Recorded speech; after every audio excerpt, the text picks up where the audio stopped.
Students, I am taking chapter number first, History of Chemistry and Basic Concept. So, before start this lesson or this chapter, I will tell you about the general introduction about this chapter. So, first I am taking mole concept, and this mole concept you already learn or write in your 9th class. So, I am taking only basic things to related to this chapter. Before tell you about what is the numerical problems of this chapter and what is the other things of this chapter, I will tell you about the mole. What is mole? तो हम सबसे पहले start करेंगे मोल से. मोल क्या होता है और इसकी जो वैल्यू दी है यहाँ पर 6.02 है. कहीं कहीं जगह पे 6.022 भी मिलेगी आपको, वो भी सही है. 6.023 भी मिलेगी इंटू 10⁻23. तो अब ये मोल क्या होता है, ऐसा कंसेप्ट क्यों बनाया गया?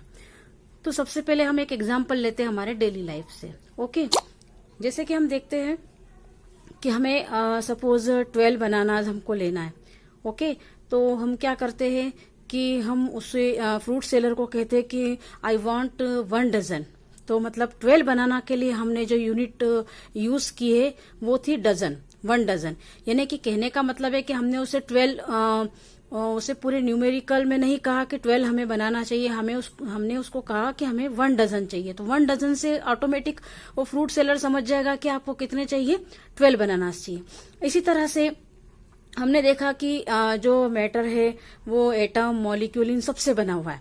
तो अब जैसे सपोज हाइड्रोजन का हमने एटम लिया, तो हाइड्रोजन का जो एटम है बहुत सारे पार्टिकल से बने हुए रहते हैं. तो हाइड्रोजन का एटम में एक पार्टिकल तो होगा नहीं, हम ऐसा तो बता नहीं सकते, या फिर उसको हम काउंट भी नहीं कर सकते इन पार्टिकल्स को.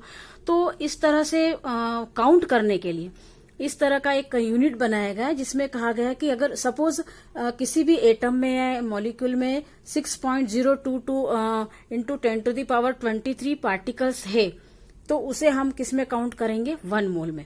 यानी कहने का मतलब है कि 1 मोल, अगर हम कहते हैं कि हाइड्रोजन का 1 मोल है, इसका मीनिंग ये निकलता कि उसमें कितने पार्टिकल्स है, 6.022 इंटू 10⁻23. तो इस तरह से एक इसका स्टैंडर्ड बना दिया गया है. यानी एक स्टैंडर्ड हमको लेना पड़ता है, उसके पार्टिकल को हम क्योंकि काउंट नहीं कर सकते, अनकाउंटेबल है वो. तो इस तरह से एक स्टैंडर्ड बना के चलते, जैसे 1 डजन हुआ, तो इस तरह से हमने एक स्टैंडर्ड बनाया है, वो पर्टिकुलर उस डिजिट को शो करता है. तो इसी तरह से मोल के लिए जो लिया हमने 6.022 इंटू 10⁻23 पार्टिकल्स, यानी इतने पार्टिकल से इसका मीनिंग हुआ 1 मोल. अगर मैं इसमें 2 का मल्टीप्लाई कर देती हूँ 6.02 इंटू 2, तो इसका मतलब ये हुआ कि 2 मोल. तो इस तरह से हम इसको कहते हैं, इसे हम this is also called Avogadro number. इसको जो एवोगेड्रो था उसके हिसाब से इसको दिया गया नेम, एवोगेड्रो नंबर भी कहा जाता है. तो इसमें एक मैंने यहाँ पे नोट लिखा हुआ है कि मोल इज एब्रिविएटेड मोल, मतलब इसमें जो इसका शॉर्ट फॉर्म है मोल का, वो कई कई जगह पे आपको स्मॉल MOL लिखा हुआ मिलेगा.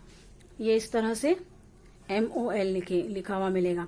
तो इसका स्मॉल m का जो इसको आप मोल है, इसका मतलब इसको आप m से नहीं शो कर सकते. स्मॉल m से अगर आपने कहीं लिख दिया कि स्मॉल m है, तो स्मॉल m तो होता है कि ये किसके लिए हम यूज करते हैं, स्मॉल m मीटर के लिए यूज करते हैं, इसलिए आपका वो रॉन्ग हो जाएगा.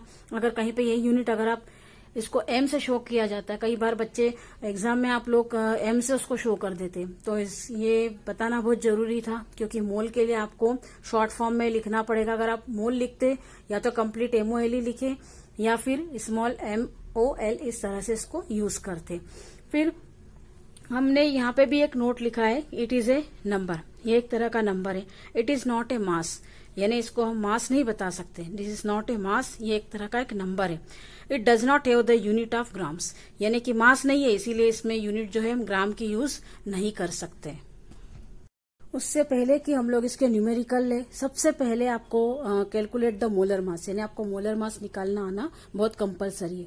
अगर ये निकालना आया तभी आप आगे के न्यूमेरिकल्स सॉल्व कर सकते. तो मैंने आपको मेरी जो प्रीवियस वीडियो है उसमें आपको बताया है कि what is atomic mass. 1 to 20 मैंने आपको सभी के एटॉमिक मास लिखवा दिए. तो इस तरह से हमने यहाँ पे कुछ जो ज्यादा से ज्यादा यूज में आते वो एटॉमिक मास से रिलेटेड मैंने यहाँ पे लिए मोलर मास. जैसे हाइड्रोजन का होता है 1 एटॉमिक मास, ऑक्सीजन का होता है 16, क्लोरीन का 35.5 और कार्बन का होता है 12, नाइट्रोजन का 14। ये सभी आपको पता है कि ये एटॉमिक मास होते हैं। तो अब इससे हम कैलकुलेट कैसे करेंगे मोलर मास, क्योंकि मॉलिक्यूलर मास जब तक हमको नहीं आएगा हम एक भी न्यूमेरिकल नहीं कर सकते।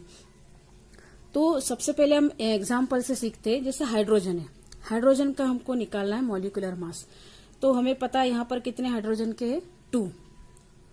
तो हमने यहाँ पे लिखा 2 और हमको पता है इसकी हाइड्रोजन का कितना होता है, एटॉमिक मास होता है 1, तो मल्टीप्लाई 1, तो इसका कितना आ गया 2 AMU, यानी कि मोलिकुलर मास कितना आया यहाँ पर 2 आया।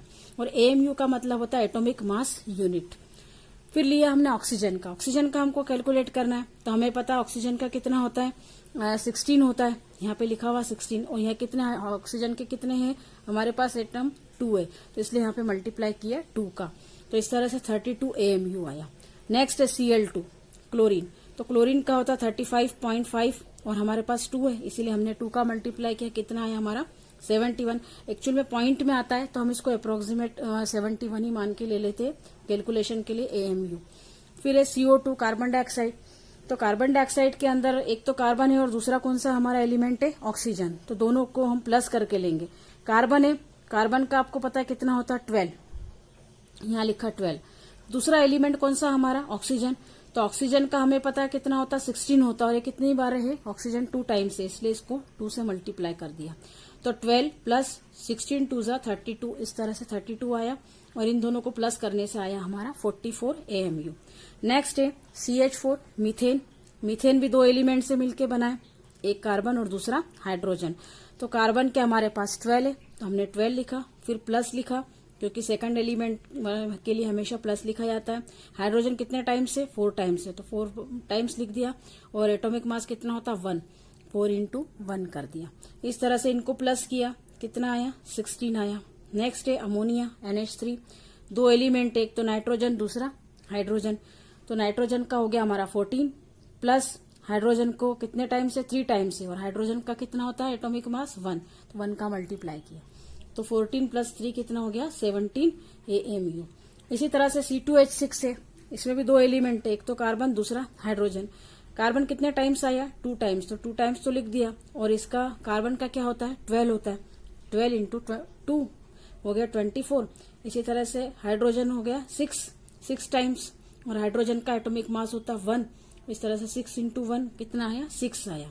इन दोनों को प्लस किया, कितना हो गया हमारा 30 AMU। इसी तरह से हम किसी के भी क्या निकाल सकते हैं, मॉलिक्यूलर मास निकाल सकते हैं। फार्मूला मास भी अगर आपको दिया जाए तो भी आपको इसी मेथड से निकालना है। एटॉमिक मास के मोलर मास निकालने को कहा जाए तो भी आपको इसी मेथड को फॉलो करके निकालना है। ओके।